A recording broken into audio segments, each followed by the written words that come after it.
Hello everyone, welcome back to your channel. हमारी DElEd first year का course चल रहा है। उसमें मैं चाइल्ड डेवलपमेंट की वीडियोस अपलोड कर चुकी हूँ। मैथमेटिक्स एजुकेशन की वीडियो अपलोड हो चुकी हैं। आज नया सब्जेक्ट लेके आई हूँ मैं, इन्वायरमेंटल स्टडीज़ एजुकेशन ईवीएस का। और ये आप पहले भी पढ़ चुके हैं, स्कूल में पढ़ के आ चुके हैं। और इसके कुछ बेसिक कॉन्सेप्ट्स के बारे में पढ़ेंगे हम इस कोर्स में। और ज़्यादा टफ़ है नहीं है ये कोर्स, ज़्यादा डिफ़िकल्ट नहीं है, स्कोरिंग भी है, इजी है। और कुछ ऐसे टॉपिक्स भी हैं जो कॉमन है, जो बाकी सब्जेक्ट्स में भी हमें देखने को मिलेंगे। तो ओवरऑल अच्छा सब्जेक्ट है, इंटरेस्टिंग है ये, और इतना डिफ़िकल्ट भी नहीं है। इसका सिलेबस मैंने प्रोवाइड किया है यूनिट 1 का। यूनिट 1 आज हम पढ़ेंगे, तो यूनिट 1 का सिलेबस प्रोवाइड किया है।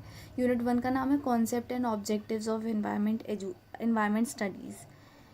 इसमें आपके कुछ सब पॉइंट्स हैं जिसके बारे में हमें पढ़ना है इस यूनिट में। वो है इन्वायरमेंटल स्टडीज़, कॉन्सेप्ट और सिग्निफिकेंस इन्वायरमेंटल स्टडीज़ के। इम्पॉर्टेंस ऑफ इन्वायरमेंटल एजुकेशन, क्या इम्पॉर्टेंस है इन्वायरमेंटल एजुकेशन की, natural as well as socio cultural, need for preservation of nature, living in harmony with self, others in family, neighbourhood, society, nation and world. क्या need है हमारे को nature को preserve करने की, वो सब हम इसमें पढ़ेंगे। क्यों हमें प्रिजर्व करना चाहिए नेचर को, हमें हार्मनी के साथ रहना चाहिए अपने आप के साथ, अदर्स के साथ, फैमिली में, नेबरहुड में, सोसाइटी में, नेशन में या वर्ल्ड में, वो सब हम पढ़ेंगे। Objectives of teaching EVS at primary level with special reference to NCF 2005। क्या ऑब्जेक्टिव्स हैं, ये इम्पॉर्टेंट है। तो इसमें हम पढ़ेंगे क्या ऑब्जेक्टिव्स हैं of teaching EVS at primary level with, कि ऑब्जेक्टिव्स क्या हैं ईवीएस को पढ़ाने की प्राइमरी लेवल पे with special reference to NCF 2005, national curriculum framework 2005।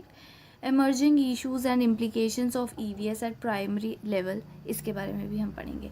तो स्टार्ट करते हैं। स्टार्ट करने से पहले अगर आप मेरे चैनल पे नए हैं तो आप मेरे चैनल को सब्सक्राइब कर लीजिए, और लाइक, अगर आपको पसंद आए वीडियो तो लाइक कर दीजिएगा। और वीडियोस अगर आपने नहीं देखी हैं अब तक तो आप देख सकते हैं। मैथमेटिक्स एजुकेशन की डल चुकी है, चाइल्ड डेवलपमेंट की भी डल चुकी हैं, और भी वीडियोस हैं जो अपलोड हो रही हैं, तो वो भी आप देख सकते हैं। और स्टार्ट करते हैं हम अपना। तो इन्वायरमेंटल स्टडीज़ एजुकेशन के यूनिट 1 को स्टार्ट करते हैं। उसका सबसे पहले हम इन्वायरमेंटल स्टडीज़ के कॉन्सेप्ट और सिग्निफिकेंस के बारे में हम पढ़ेंगे। क्या कॉन्सेप्ट है, क्या सिग्निफिकेंस है। तो कॉन्सेप्ट देख लेते हैं सबसे पहले इसका। तो environment means surrounding of an object, which means it surrounds to man and it's affected directly or indirectly to the society. Environment का मतलब क्या होता है, इन्वायरमेंट का मतलब होता है सराउंडिंग ऑफ एन ऑब्जेक्ट, किसी भी ऑब्जेक्ट की सराउंडिंग, विच मीन्स जिसका मतलब है कि इट सराउंड्स टू मैन, वो मैन के सराउंड होती है, एंड इट्स अफेक्टेड डायरेक्टली और इनडायरेक्टली टू द सोसाइटी, और वो डायरेक्टली या इनडायरेक्टली सोसाइटी को अफेक्ट करता है। इन्वायरमेंट कोई भी चीज़ हमारे आसपास की चीज़ होती है वो हमारे इन्वायरमेंट में आ जाती है। एक ऑब्जेक्ट है या कोई एक इंसान है, उसके आसपास की जो भी सराउंडिंग्स हैं वो इन्वायरमेंट है उसका, हमारा इन्वायरमेंट। ज़रूरी नहीं है कि केवल ट्रीज़, हिल्स, नेचर ही हमारा इन्वायरमेंट हो, ज़रूरी नहीं है, वो भी इंक्लूड होते हैं इन्वायरमेंट में। साथ के साथ जो भी हमारी सराउंडिंग्स है एक ऑब्जेक्ट की, वो भी इन्वायरमेंट होती हैं, वो सोसाइटी को डायरेक्टली या इनडायरेक्टली अफेक्ट करती हैं। Some of physical, chemical and biological conditions experienced by an organism including climate, जो ये इन्वायरमेंट की एक डेफिनेशन कह लो या इन्वायरमेंट का कॉन्सेप्ट कह लो, वो ये पॉइंट भी आ जाता है कि सम ऑफ फिज़िकल का सम, केमिकल और बायोलॉजिकल कंडीशंस का सम। जो भी फिज़िकल कंडीशंस हैं, केमिकल कंडीशंस हैं, बायोलॉजिकल कंडीशंस हैं, जो वो सब हमारी इसमें आ जाती हैं। जो भी एक ऑर्गेनिज्म एक्सपीरियंस करते हैं, हम एक ऑर्गेनिज्म है, एक ह्यूमन एक ऑर्गेनिज्म है, या एक एनिमल एक ऑर्गेनिज्म है, तो जो भी कोई एक ऑर्गेनिज्म है वो जो भी फिज़िकल चीज़ें, केमिकल या बायोलॉजिकल कंडीशंस को एक्सपीरियंस करता है, इंक्लूडिंग उसमें क्या क्या इंक्लूड हो जाता है, हमारा क्लाइमेट इंक्लूड हो जाता है, सॉइल इंक्लूड है, वाटर, लाइट, वेजिटेशन, स्पीशीज़, ये सब चीज़ें इंक्लूड है, ये सब हमारा इन्वायरमेंट में आ जाता है। इन्वायरमेंट बेसिकली आपको पता भी है, और आप ये पॉइंट्स लिख सकते हैं। मैंने पॉइंट्स में ही वीडियो को अपलोड किया, मैं सारी वीडियोस, जितनी भी वीडियोस हैं, मैं उन्हें पॉइंट्स में ही अपलोड कर रही हूँ या करूँगी भी। कोशिश यही रहेगी जितना ज़्यादा पॉइंट्स में एक्सप्लेन कर सकूँ करूँ, इससे आपको समझ भी आएगा ईजीली, ज़्यादा अच्छे से समझ आएगा। दूसरी चीज़, आप पेपर में भी इसे पॉइंट्स में बना के लिखेंगे। पॉइंट्स में लिखेंगे तो आपका आंसर मोर रिप्रेजेंटेबल भी हो जाएगा, मार्क्स बहुत अच्छे मिलते हैं। अगर आप पॉइंट्स में या फ्लो चार्ट्स की फॉर्म में आप समझाते हैं आंसर को अपने, तो मार्क्स भी अच्छे मिलते हैं और आंसर आपका लेंदी भी लगता है। मतलब आपको अगर 8 मार्क्स में या 5 मार्क्स में क्वेश्चन को एक्सप्लेन करना है, आप पॉइंट्स में करेंगे तो पॉइंट्स में आपका आंसर और भी ज़्यादा लेंदी लगता है, मतलब आपके अप्रोप्रिएट लगता है, अप टू द मार्क लगता है। तो आप फ्लो चार्ट्स और पॉइंट्स में ही आंसर को एक्सप्लेन करने की कोशिश करिएगा जितनी ज़्यादा हो सकती है। मैं भी आपको पॉइंट्स में ही समझाऊंगी और आप इन्हीं पॉइंट्स को पेपर में लिख सकते हैं। एनवायरनमेंट 2 तरीके का होता है हमारा, आपको पता ही होगा, नेचुरल और मैन मेड। इन्वायरमेंट 2 तरीके के होते हैं, आपका नेचुरल इन्वायरमेंट और मैन मेड इन्वायरमेंट। 2 फैक्टर्स होते हैं, ये भी आपको पता होगा, जो इन्वायरमेंट को अफेक्ट करते हैं। एक होता है बायोटिक फैक्टर और एक होता है एबायोटिक फैक्टर। बायोटिक फैक्टर जो भी लिविंग थिंग्स आ जाती हैं आपकी, और एबायोटिक फैक्टर्स आपके नॉन लिविंग थिंग्स आ जाती हैं। एबायोटिक फैक्टर्स आपके जैसे हो गए लिथोस्फेयर हो गया, हाइड्रोस्फेयर हो गया, एटमॉस्फेयर हो गया, इनके बारे में भी आप पहले पढ़ चुकी हैं। तो ये सारी चीज़ें आपकी इन्वायरमेंट में आ जाती हैं।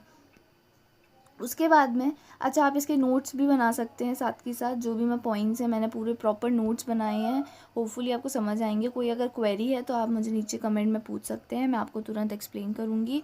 और अगर कोई फीडबैक प्रोवाइड करना, वो भी आप प्रोवाइड कर सकते हैं। और आप साथ के साथ इनके नोट्स बनाते भी चलिए। जो पॉइंट्स मैं बता रही हूँ उन्हें आप अपनी लैंग्वेज में लिखते चलिए, ताकि आपको पेपर के टाइम रिवीजन करने में दिक्कत ना हो।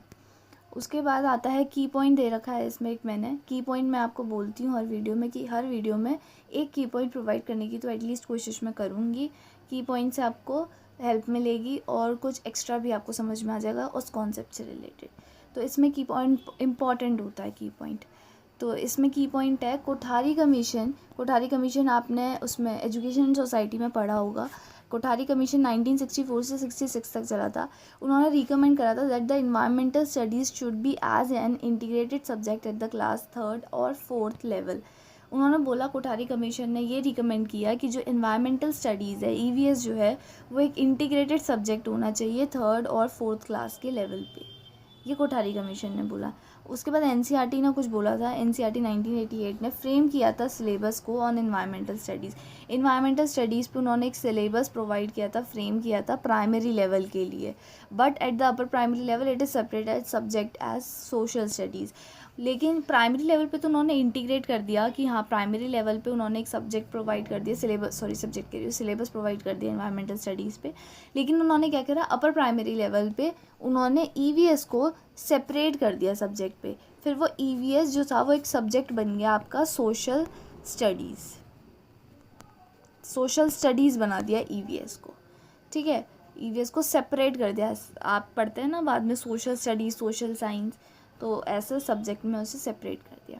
एक डेफिनेशन दे रखी है, डेफिनेशन आप पेपर में लिखेंगे तो और अच्छा लगता है आंसर। तो डेफिनेशन कोशिश करिएगा लिखें, अगर किसी कॉन्सेप्ट के बारे में पूछा गया है तो, किसी भी सब्जेक्ट में हो जाए, हर सब्जेक्ट में डेफिनेशंस होती हैं प्रोवाइडेड। एनास्टेसी ने कहा था, environment is everything which affects them except the heredity of the person. Anastasi कहते हैं कि इन्वायरमेंट हर वो चीज़ है जो अफेक्ट करती है हमें या किसी को भी अफेक्ट करती है, except heredity of the person. एक इंसान की जो हेरिडिटी होती है, जो वो हेरिडिटी से एक्वायर करता है, अपने पेरेंट्स से एक्वायर करता है, जो बायोलॉजिकल फैक्टर्स होते हैं उनमें हेरिडिटी होता है, तो वो नहीं इन्वायरमेंट में काउंट होगा। हमने चाइल्ड डेवलपमेंट में पढ़ा था ना कि 2 फैक्टर्स अफेक्ट करते हैं ह्यूमन की डेवलपमेंट को, इन्वायरमेंट और हेरिडिटी। इन्वायरमेंट और हेरिडिटी का क्रॉस प्रोडक्ट होता है, हमने ये पढ़ा था। तो वो यही है कि इन्वायरमेंट अलग होता है, नेचर वर्सेस नर्चर डिबेट जो हमने पढ़ी थी। तो एनास्टेसी कहते हैं इन्वायरमेंट हर वो चीज़ है जो अफेक्ट करती है एक इंसान को, लेकिन उसमें हेरिडिटी इंक्लूड नहीं होता है, except the heredity of the person.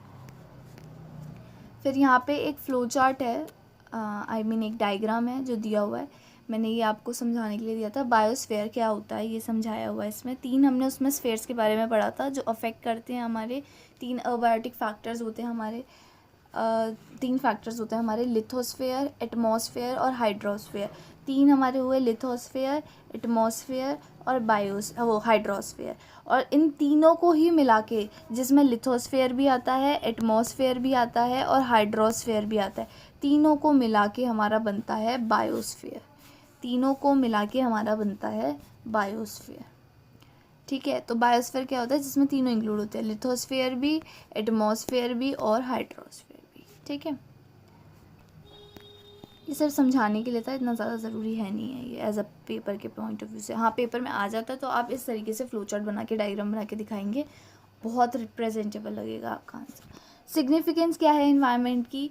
First है दे understood the local environment issues. अच्छा, सिग्निफिकेंस क्या है इन्वायरमेंटल स्टडीज़ की, सॉरी, ठीक है। तो पहला है कि they understood the local environment issues and finding out their solutions. वो क्या करते हैं, लोकल इन्वायरमेंट इश्यूज़ को अंडरस्टूड करते हैं, समझते हैं, समझाते हैं, और उनके सोल्यूशंस जो भी हमारे लोकली हमारे इन्वायरमेंट में इश्यूज़ होते हैं उन सबको देखते हैं, समझते हैं, ढूंढते हैं और फिर उनके सोल्यूशंस को फाइंड आउट करते हैं। दूसरा, keeping the environment clean and healthy. Environment को क्लीन और हेल्दी रखने में मदद करते हैं। Using natural resources like water properly. जो भी नेचुरल रिसोर्स होते हैं जैसे वाटर है, सॉइल है, जो भी नेचुरल रिसोर्सेज हैं हम उन्हें प्रॉपरली यूज़ करना ये सिखाते हैं। और develop and awareness about environmental issues. जो भी इन्वायरमेंटल स्टडीज़ है, इन्वायरमेंट स्टडीज़ है, उससे क्या होता है हमारे जो भी लोकल हमारे अवेयरनेस होती है, जो भी इन्वायरमेंट इशूज़ होते हैं, इन्वायरमेंटल इशूज़ के बारे में अवेयरनेस को डेवलप करने में भी मदद करती है।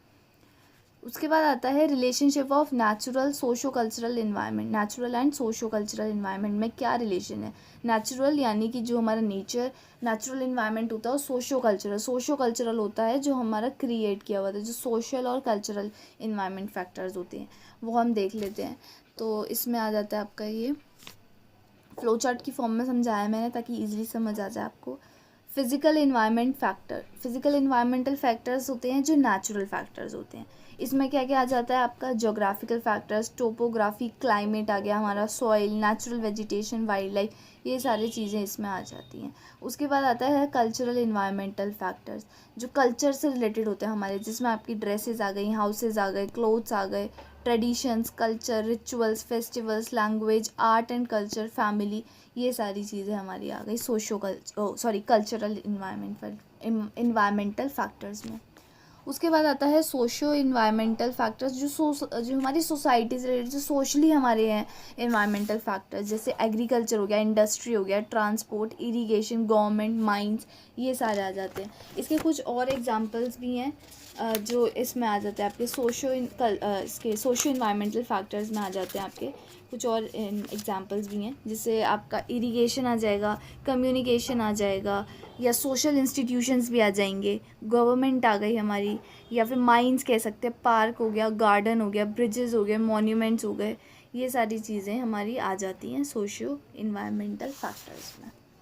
ठीक है, उसके बाद आगे बढ़ते हैं। Need for preservation of nature. अब क्या ज़रूरत है नेचर को प्रिजर्व करने की? नेचर को प्रिजर्व करना इज़ वेरी मस्ट, लेकिन क्यों हमें प्रिजर्व करना चाहिए या कैसे हम प्रिजर्व कर सकते हैं ये हम देखेंगे। तो creating in awareness among the children, हम कैसे प्रिजर्व कर सकते हैं? एक तरीका है कि अगर हम बच्चों के बीच में अवेयरनेस क्रिएट कर दें उस चीज़ को लेके, या पब्लिकली हम अवेयरनेस क्रिएट कर दें अलग अलग इन्वायरमेंटल इश्यूज़ के बारे में, प्रॉब्लम्स के बारे में जो भी हम आजकल फेस कर रहे हैं, तो ये ज़रूरी भी है। इससे क्या होगा, नेचर प्रिजर्व भी रहेगा। दूसरा, environmental awareness campaigns by government and NGOs. जो भी इन्वायरमेंटल अवेयरनेस कैंपेन्स आजकल बहुत गवर्नमेंट चला रही हैं, तो वो गवर्नमेंट के जो कैंपेन्स होते हैं, या एनजीओज़ भी बहुत चलाती हैं, तो वो एनजीओज़ के जो कैंपेन होते हैं हम उनके थ्रू इन्वायरमेंटल अवेयरनेस क्रिएट कर सकते हैं। फिर आता है intimate relationship between man and environment. Man और एनवायरनमेंट के बीच में इंटीमेट रिलेशनशिप क्रिएट करके भी हम जो प्रिजर्व कर सकते हैं इन्वायरमेंट को। Helps in balance social life. अच्छा, इससे क्या होगा कि अगर हम प्रिजर्व करेंगे ना नेचर को, तो मैन और एनवायरनमेंट के बीच में एक इंटीमेट रिलेशनशिप क्रिएट भी होगा। उसके बाद helps in balance social life, social life को बैलेंस करने में भी मदद करता है इन्वायरमेंट। अब आता है कंपोनेंट्स ऑफ इन्वायरमेंट। कुछ कंपोनेंट है इन्वायरमेंट के, वो हम देख लेते हैं। अच्छा, 2 पॉइंट उसके रह गए हैं इन्वायरमेंट के प्रिजर्व के नीड के। तो sensitising children towards environmental issues. अगर हम बच्चों को इन्वायरमेंटल इश्यूज़ की तरफ सेंसिटाइज करेंगे तो बच्चा प्रिजर्व करेगा और सेंसिटाइज होगा भी उससे रिलेटेड, मतलब वैल्यूज़ डेवलप होंगी उसमें। हेल्प्स इन सेल्फ रिस्पॉन्सिबिलिटी आएगी, सेल्फ डेवलपमेंट होएगी, बच्चा मोटिवेट होगा फॉर इन्वायरमेंटल इम्प्रूवमेंट। ठीक है, उसके बाद हमारा एक दे रखा है इसमें components of environmental.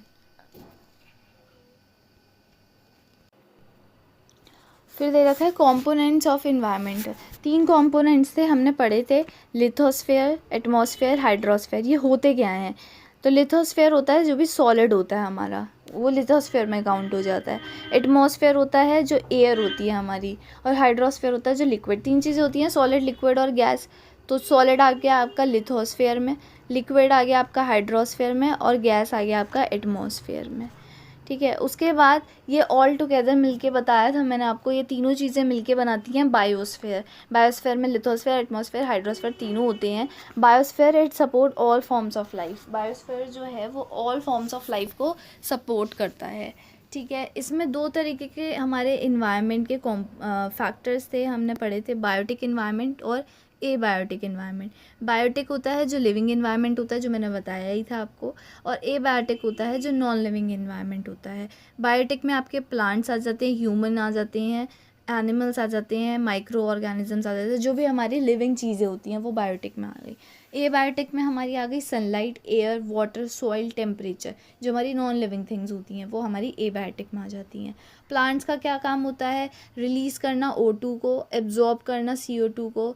O2 release करते हैं, CO2 एब्जॉर्ब करते हैं, मेंटेन करते हैं balance between O2 and CO2। They prepare food itself from the environment. खुद अपना फूड प्रिपेयर करते हैं इन्वायरमेंट से। और it is autotrophs known as producers. हमने पढ़ा था प्लांट्स ऑटोट्रॉफ्स होते हैं और इन्हें प्रोड्यूसर्स कहा जाता है। ये हम पहले पढ़ के आ चुके हैं EVS में, स्कूल के टाइम से। उसके बाद एनिमल्स, ह्यूमन बींग्स क्या रोल होता है? Both take intake O2 and CO2, दोनों O2 और CO2 इनटेक करते हैं। बोथ आर कंज्यूमर्स, कंज्यूमर होते हैं, एंड रिप्रोड्यूस कॉन्टीन्यूसली, और रिप्रोड्यूस करते हैं continuously. It is heterotrophic known as consumers. Animals या ह्यूमन बींग्स जो होते हैं वो हेटरोट्रॉफिक्स होते हैं और इन्हें कंज्यूमर्स कहा जाता है। It is herbivores, carnivores and omnivores also. हमने पढ़ा था ना 3 तरीके के होते हैं, हर्बीवोर्स, कार्निवोर्स और ओमनीवोर्स। उसके बाद माइक्रो ऑर्गेनिजम्स आते हैं। माइक्रो ऑर्गेनिज्म का क्या रोल है? Needs energy to live and function. Energy चाहिए होती है लिव मतलब ज़िंदा रहने के लिए, फंक्शन करने के लिए। It receive energy from the nutrients. Nutrients से ये एनर्जी को रिसीव करते हैं। फिर सनलाइट का क्या रोल है? Source of energy. It needs for plants, animals and microbes. Source of energy है, मतलब एनर्जी का एक सोर्स है, हमें एनर्जी प्रोवाइड करता है ये। It needs for plants and animals. Plants, animals और माइक्रोब्स सनलाइट को एब्जॉर्ब करते हैं, लेते हैं, ज़रूरत होती है उनको। फिर एयर नीड्स एवरीवन। एयर तो हर किसी को चाहिए ही होती है। It day time O2 increases due to photosynthesis. Day time में O2 इंक्रीज हो जाती है फोटोसिंथेसिस की वजह से। वाटर का क्या रोल है? It is essential. Obviously water बहुत एसेंशियल चीज़ है। Helpful in progress and process of photosynthesis. Photosynthesis के लिए भी बहुत ज़रूरी होता है। फिर सॉइल जो है वो प्रोवाइड करता है water and minerals to plants. Water और मिनरल प्रोवाइड करता है प्लांट्स को। Help in making houses and agricultural practices. ठीक है। टेम्परेचर का क्या रोल है? It helps in all weather phenomena. जो भी हमारे वेदर फिनोमेना होते हैं उन सब में ये मदद करता है टेम्परेचर। उसके बाद आता है इंटरेक्शन विद एनवायरनमेंट। इंटरेक्शन कैसे होता है एनवायरनमेंट के साथ? Man needs plants for food, clothing and medicine. Man को एक प्लांट क्यों चाहिए होते हैं? फूड के लिए, क्लोथिंग के लिए, मेडिसिन के लिए। Man need animal for food. Man को एनिमल क्यों चाहिए होते हैं? फूड के लिए, क्लोथिंग के लिए, ट्रांसपोर्ट के लिए, एग्रीकल्चरल एक्टिविटीज़ के लिए। ठीक है, अब दिख रहा होगा आपको। उसके बाद एनिमल्स नीड्स प्लांट। एनिमल को क्यों चाहिए होते हैं plant? For shelter, protection from heat, इसके लिए चाहिए होते हैं। ऑल लिविंग नीड्स, जितने भी लिविंग नीड्स हैं उन्हें नॉन लिविंग थिंग्स चाहिए होती हैं, जैसे oxygen, water, mineral, soil, sunlight etcetera. हमें से चाहिए ही होती हैं हमें ये सब चीज़ें। ठीक है। उसके बाद आता है suggested areas for preservation of nature. कौन कौन से सजेस्टेड एरियाज़ हैं प्रिजर्व करने के नेचर को? हम कैसे प्रिजर्व कर सकते हैं नेचर को? कंजर्व पेपर को कंजर्व करके। सेव इलेक्ट्रिसिटी कंजर्व सेव करके। Reduce the use of non biodegradable चीज़ों का रिड्यूस करना, उनको कम से कम यूज़ करना। कंजर्व करना वाटर को। मिनिमाइज़ द ऑटोमोबाइल्स को कम से कम यूज़ किया जाए, जितना कम यूज़ किया जाए उतना बेहतर होता है। डू नॉट स्मोक ना करके। और एनिमल की प्रोटेक्शन करके। ठीक है, तो ये था पार्ट 1 EVS का। ये मैंने आधी यूनिट करवा दी है, ऑलमोस्ट हाफ यूनिट हो चुकी है कंप्लीट, हाफ से ज़्यादा हो चुकी है। अब थोड़ी सी यूनिट रह गई है, वो हम पार्ट 2 में करेंगे, जिसमें हम हार्मनी के बारे में पढ़ेंगे, ऑब्जेक्टिव्स के बारे में पढ़ेंगे ईवीएस के टीचिंग के, और एमर्जिंग जो भी इश्यूज और इम्प्लीकेशंस हैं हम उनके बारे में पढ़ेंगे। तो होपफुली ये वीडियो आपको पसंद आई होगी, इसका पार्ट 1 आपको समझ में आया होगा। पसंद आई हो वीडियो, समझ आई हो आपको, तो आप ये वीडियो लाइक कर दीजिएगा, शेयर कर सकते हैं, सब्सक्राइब कर सकते हैं चैनल को। कमेंट में बताइए कि वीडियो कैसी लगी है, क्या आपको अच्छा लगा, या क्या आपको फीडबैक प्रोवाइड करना है वीडियो को। अगर कोई आपको ऐसी क्वेरी है किसी भी चीज़ से रिलेटेड, आप मुझे कमेंट करके पूछ सकते हैं। मैं आपको तुरंत कोशिश करूँगी जल्दी से जल्दी रिप्लाई करने की, और आपका फीडबैक मेरे लिए बहुत हेल्पफुल होगा, तो आप मुझे प्रोवाइड कर सकते हैं। तो thank you very much, see you in next video, bye bye.